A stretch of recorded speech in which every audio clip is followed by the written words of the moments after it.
Bom dia! Olha quem voltou. Segunda-feira, passamos um feriado. Acho que vocês estão descansados, né? Apesar de estarem sempre em casa. Deu para curtir, deu para relaxar. Vamos continuar nossa aula de português então? Lá na semana passada a gente começou a falar sobre texto jornalístico. E aí a gente viu lá na capa do jornal, a gente aprendeu sobre o nome, onde fica localizado, o título da manchete, que é escancarado, as formas de diagramação, a gente entendeu um pouco sobre de onde veio essa história do jornal, como surgiu, como foi criado, por quê e como que era a organização dele escrita, ok? Então a gente fez ali até a página 18. Agora a gente vai continuar na página 19 e a gente vai aprender mais algumas características do textos jornalísticos, falando especificamente sobre a notícia. Notícia é aquilo que dá no jornal da televisão, professora? Também. Só que a gente também tem a notícia por escrito, né? E aí a gente vai aprender e ela vai ter o subtítulo, ok? E aí depois vai ter o desenrolar da notícia, que vai contar os fatos e tudo mais. A gente aprendeu que esses fatos, eles são averiguados, né? O jornalista, ele vai atrás de saber se é verdade ou se não é verdade aquela informação que está sendo dada. E aí a gente fala que a notícia ela tem que ser escrita de forma imparcial. O que é isso? O jornalista, que é quem está escrevendo a matéria, tem que deixar de lado a opinião dele. Então, por exemplo, algum assunto que interfere muito na minha vida, que eu não concorde, eu não posso colocar ali a minha opinião quanto jornalista. Imagina que a Aline é jornalista, eu vou escrever uma matéria e aí eu não posso, então, colocar ali a minha opinião. Tem que ser imparcial. Imparcial é quando eu não coloco a minha opinião.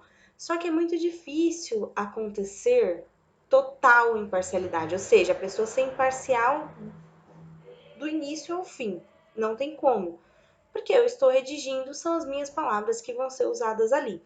Então, uma forma de tentar responder algumas questões do que aconteceu de uma forma mais imparcial é respondendo algumas questões. Então, por exemplo, a sua notícia, a forma que ela é escrita do título ao final, ela responde algumas questões. Por exemplo, o que, quando, onde e com quem. São 4 questões que você, à medida que vai lendo o texto, tem que saber identificar. Então, aonde se passou aquela situação? Com quem se passou aquela situação? Por que aquela situação aconteceu? Ok? E aí, lá na página 19, e além do que, tem que ver o como também. Como aconteceu aquela situação? Começa assim, ó, em busca da informação. Então, o que vocês vão fazer? Vocês vão ler a atividade que está aí e tentar encontrar essas respostas destas questões que eu falei. Do o que, com quem, onde, quando, como e o porquê, ok? Então, ele vai falar assim, ó. Agora vamos conhecer uma dos principais tipos de texto vinculado em jornais, que é a notícia que a Pro falou. Então, tá lá a notícia, começa assim, ó. Na abertura da cúpula da clima da ONU, a ONU é a sigla de Organizações das Nações Unidas, Greta Thunberg diz que jovens têm força para pressionar governantes por mudanças. Esse é o título da notícia, olha que gigante. Logo em seguida vem o subtítulo, lembra? Ativista participou do primeiro evento do Encontro das Nações Unidas, que é a ONU, que vai até segunda-feira em Nova York. A Organização das Nações Unidas, ONU, iniciou nesse sábado 21 a Cúpula de Clima em Nova York. Neste primeiro dia, o encontro vai reunir jovens para discutir o futuro do planeta até 2030. No discurso de abertura da cúpula, a ativista Greta Thunberg disse que os jovens são uma força imparável em pressionar os líderes mundiais para agirem sobre as mudanças climáticas. O painel contou também com a presença do secretário-geral da ONU, Antônio Guterres. Guterres disse que o grande problema dos líderes mundiais é que eles falam muito e ouvem pouco.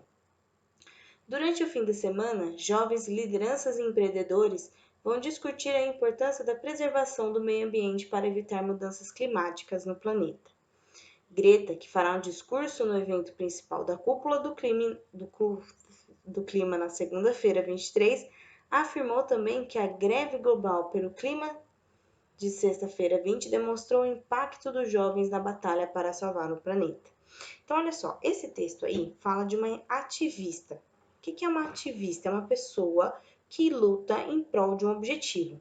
Normalmente, ativista está relacionada a pessoas que defendem a causa do meio ambiente, que preservação dos animais, a preservação dos rios, que dá desmatamento, da poluição que a gente faz, que lembra da camada de ozônio que a Pro explicou, que os gases que a gente produz vai fazendo mal, vai fazendo, furando a camada, os raios solares vão penetrando e fazendo mais mal pra gente.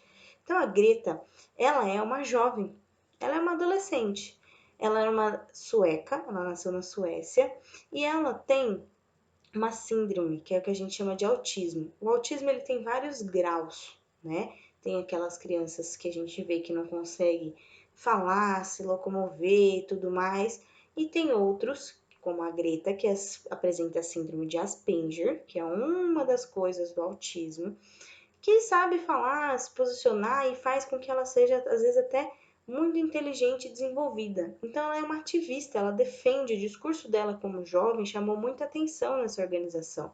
Ela foi lutar pelo que ela acreditava, que nós, jovens, somos uma força imparável, ou seja, a gente consegue ali resolver muitas questões se a gente estudar, ir atrás, batalhar para fazer e preservar o meio ambiente, ok? Então, nesse texto, ele tem lá o título, o subtítulo da notícia e ele vai respondendo aquelas questões. Como, onde, por quê, como. Então, olha só. E aí, tem algumas falas. Se você perceber nesse texto, ele vai dizendo algumas coisas que a Greta falou ou que o outro secretário disse. Então, a gente não vai ver nesse texto aí, igual a gente viu nas fábulas, por exemplo, em que o personagem o travessão. Nesse aqui, a gente tomou um sinal, as aspas. Eu vou pôr ela aqui nesse cantinho para você ver. E aí, no meio do texto, fala assim: ela disse que os jovens são uma força irreparável. Depois do disse, tem as aspas lá em cima na frase em que ela afirmou isso. Então, nesse texto, a fala da pessoa ela é indicada pelo sinal da pontuação das aspas, ok? E aí o texto ele continua, olha só.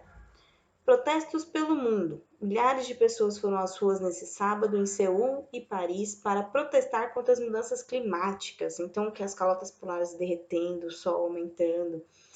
No segundo dia de manifestações que antecede a cúpula climática da ONU. Então, a ONU são líderes de todos os países que se reúnem para falar de coisas que é bom para o mundo inteiro. E aí continua lá na página 20. Na sexta-feira 20, a greve global do clima ocorreu em 150 países, incluindo o Brasil, levando milhares de manifestantes às ruas. Eles exigem medidas concretas para frear as emissões de gases causadores do efeito estufa e combater o aquecimento global, informa a Organização dos Atos. Segundo os especialistas, 2020 é visto como o ano-chave de combate ao aquecimento global para que governantes tomem medidas para manter o aumento das temperaturas médias globais abaixo de 1,5 graus Celsius. Até o final deste século, as emissões de dióxido de carbono, CO2, que é o que sai lá do carro, reduzidas em 45% até 2030. Então, quando ela fez esse discurso que impressionou, foi no ano passado, em 2019. E aí ela falava que tinha que ser tomadas medidas agora, nesse ano de 2020. E aí todos os líderes que representam os países teriam que tomar medidas. Diminuir a circulação de carro, por exemplo, colocando mais transporte público. E assim seria um meio de auxiliar. Só que, infelizmente, aconteceu o que a gente está vivenciando, que é essa coisa da pandemia, né? Então tá todo mundo nas suas casas. E se vocês assistem aí algumas notícias, vocês vão ver que fala a respeito do clima, que o mundo foi mudando, que está melhorando, que alguns animais estão saindo às ruas, né, nos seus habitats naturais, em outros países, por exemplo, que a poluição de São Paulo tem diminuído. Então, assim, não fazia parte do processo, porque a gente está vivendo uma situação muito perigosa, né? Muito ruim de saúde pública, mas está ajudando o planeta de alguma forma. Então, como a gente está vivendo uma situação de pandemia geral, deixou um pouco de lado essa parte do global, que a gente precisa salvar a vida das pessoas, controlar a doença para depois se discutir sobre isso. Mas foi um ato muito importante em 2019 e que tinha como tendência que 2020 seguisse falando desse tema, ok? E aí aqui embaixo fala um pouquinho sobre o perfil de quem é a Greta, que a Pro já deu um spoiler aí, dá uma lidinha. E aí você vai fazer o que pede aqui para mim. Você vai voltar no texto, lá da página 19, o primeiro que a gente leu, e vai sublinhar de azul, sublinhar, passar um risco embaixo, o título da notícia. E depois vai sublinhar de verde o subtítulo daquela notícia. E depois vai responder as questões que tem aqui para mim. Então, assim, o que aconteceu nesse texto que a gente leu? Aí fala que lá a ONU, o início da cúpula de Nova York, com um evento. E quem participou? Reuniu jovens do futuro do planeta de 2020. Então, tá respondendo as perguntas que eu falei lá no início. Como que a gente descobre essas respostas? Lendo o texto. Ah, vai estar escrito lá no texto quem participou? Não. Onde aconteceu? Não. Você que tem que fazer a leitura e a interpretação. Aí ele pergunta lá na página 21, o que foi discutido durante o fim de semana em que ocorreu o evento? O que tratou lá? O que falou? Eles falaram sobre a importância da preservação do meio ambiente e das mudanças climáticas do planeta. Então, tudo isso a gente aprende a responder lendo lá. Por isso que a gente chama de leitura e interpretação. Você leu, eu vou te fazer umas perguntas. Onde aconteceu? Como aconteceu? Você tem que saber que me responder. 4. Circule na notícia as falas dos participantes desse evento. Então, como que eu falei que mostrava lá? Era através das aspas. Então, você vai ver a fala que está no meio das aspas e vai circular para mim. Que sinal de pontuação é utilizado? É utilizado as aspas para indicar a fala das pessoas. 5. Você acha que ações como as descritas no subtítulo, protestos pelo mundo, são importantes? Por quê? Protestar é sair à rua, as manifestações que a gente vê, as pessoas saindo, colocando, mostrando a opinião delas. Então, é importante, porque esse foi um direito que a gente teve que lutar para adquirir, porque antes não existia, as pessoas não podiam sair à rua fazendo manifestação. Agora, por enquanto, ainda é permitido. É uma forma legal da gente manifestar o nosso direito, a nossa opinião da população, ou de uma parte dela. O que não pode é a gente interferir na vida dos outros. Por exemplo, quando a gente não quer deixar as pessoas passar, quando a gente quer botar fogo em algum lugar, e aí prejudica e põe em risco a vida das pessoas. Fora isso, o nosso direito de protestar é garantido e é importante. Ok? A gente vai continuar.